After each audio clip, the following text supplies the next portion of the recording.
Hey everyone, a couple of days late on the White Lotus video. And maybe all of us needed a minute to take this past week's episode in. I know a lot of people were definitely put off by the episode. So let's just get the most put offy part out of the way. Because I still think, again, the White Lotus being that, sort of that grand stage of narcissistic everything, the terrible, terrible Ratliff family. And now they're the brothers in that family and all of that. Here's how I see it. I personally think that entire sexual interlude was a metaphor for how messed up boundaries can be in narcissistic families. That there's an absolute porousness that it is you don't get to be nobody gets to be fully themselves in a narcissistic relationship. Everyone's mired in the family mess, and in fact in a lot of narcissistic families it's like we're family, we stick together, and it all becomes this one big mush. But the problem is this one big mush is really a ship that's only sailing in the direction that the most narcissistic person wants. And it's kind of a dead heat on whether the father or the mother are more narcissistic. As time went on and they put more pressure on the mom, that's where you're seeing her absolute selfishness. I'm going to come back to her in a moment. But the brothers, I know a lot of people were like, what the actual, when they saw this. But it was that sense of you had this overwhelming triangulating, intrusive brother. You had the brother, the younger brother, that in many ways was sort of in that kind of that dance, especially when you have that golden child, narcissistically abusive sibling who's coming in. And granted, that Saxon is almost too young to quite be narcissistic yet, but he's definitely on a fast track. And the brother trying to emulate his brother in every way to this rather intense scene, if you will. And so that whole thing of that complete porousness, and again, Saxon's way of navigating the world is as a sexually compulsive person. And now that was intruded upon. I really do think it was just sort of a metaphor for how creepily enmeshed narcissistic families can get to be. And that was just sort of, I think that was just merely that entire loss of sense of self, that even something like sexuality can just get meshed into one big massive pile of mush. The narcissistic mom in that family, she's very much it's very interesting. I think that the admission she makes that if I can't have all this, I wouldn't want to exist is really, again, it's that materialistic quality of so many narcissistic people. I am my stuff. And if I don't have my stuff, I may as well not exist, which was an interesting conversation for her to have with the husband who's having all kinds of very real existential struggles. My anticipation, though, is that the dad, especially having met the Buddhist monk, we're about to see him likely go on a spiritual bypassing journey, that he doesn't have to sort of reckon with all the corporate messes he's made, but he's just going to go to try to find himself in the monastery. I really feel that there's some sort of monastery moment for dad who may try to stay behind with daughter, who may be trying to again, use spirituality to understand, or mindfulness or meditation to understand this mess of a family that she's from. Honey, that's a lot of meditation. I still don't think you're going to make sense of this absolutely awful family. In terms of the other storylines, I have to say, I can't believe I'm saying this on this YouTube channel, but the character that I think at this point I'm finding the most intriguing and compelling is Rich, is the guy who is the vulnerable narcissistic person who's now on some sort of revenge-seeking fantasy trip to Bangkok.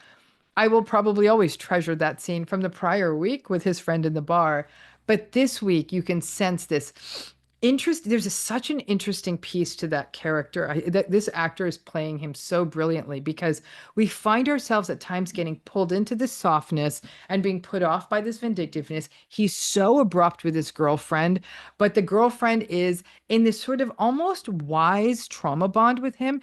It's as though she gets it, but she also really loves him. I really like her character because I think she captures what many of us can empathize with, which is how we've shown up in narcissistic relationships. She doesn't come off as a foolish, shrinking violet, but she does come off as she gets him. She gets both sides of him.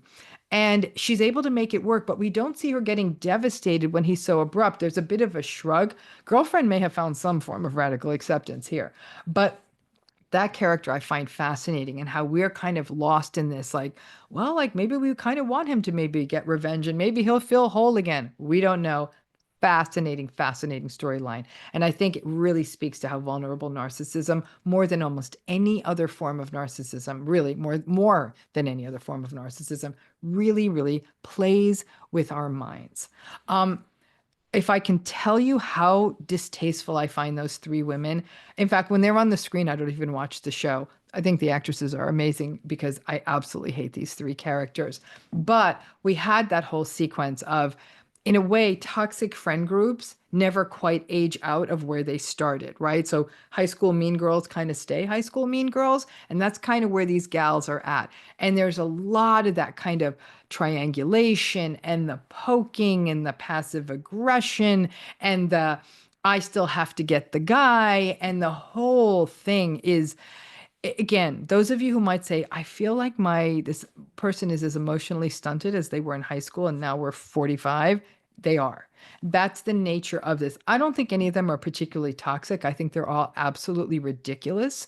And I certainly would feel terrible for anyone in a relationship with them. But there is such a superficial, again, they're almost, to me, I still think they're in the mild to moderate range, but you can see how annoying that is. And then sort of, I always have to say that I got to tell you one character that's sort of sticking in my head is the terrible man who works for the hotel. The man who wears all the tie clothes but is not tie and wants to sing. And he's insipid. He's not narcissistic, but he did gaslight Belinda in a prior episode when she spoke to her threat. He is almost like the perfect enabler, is what he strikes me as. But again, insipid is the only word. I do not like him. It makes me sometimes wonder where they take him out. But let's talk about who's going to get taken out. Because you can see here the menace of Greg, right? So we can see that kind of murderous, somewhere between sociopathic and psychopathic quality that Greg has. Remember, he got away with killing his wife and walking away with her vast fortune. Homie has been incentivized to commit this kind of a crime. He is now sprinkling this sense of, I'm going to kind of keep my enemies close. Now, if Belinda said yes to this dinner, then you know what? There is no hope for Belinda. But here's what I think is going to happen. Now, I've changed entirely who I think is going to go down at the end of this season. I think it's going to be the man who works at the spa with Belinda, who she had the one night affair with. I think he's the one who's going to go. And let me tell you why. I think Greg is going to come looking to kill Belinda, right? Because Belinda knows this and has the ability to maybe get authorities involved. However, look what the man who Belinda works with said. He said, we should do a spa together. I really believe that anyone who says they're going to do a spa with Belinda is going to get killed. So right now, season one's kill was the manager who Belinda was close to. Season two, Tanya, who was going to do the spa with him. And now season three, I think the person who is actually going to help him, I'm sorry, I think that the person who's going to help her get her dream off the ground, I think anyone who tries to help Belinda open a spa is going to be taken out.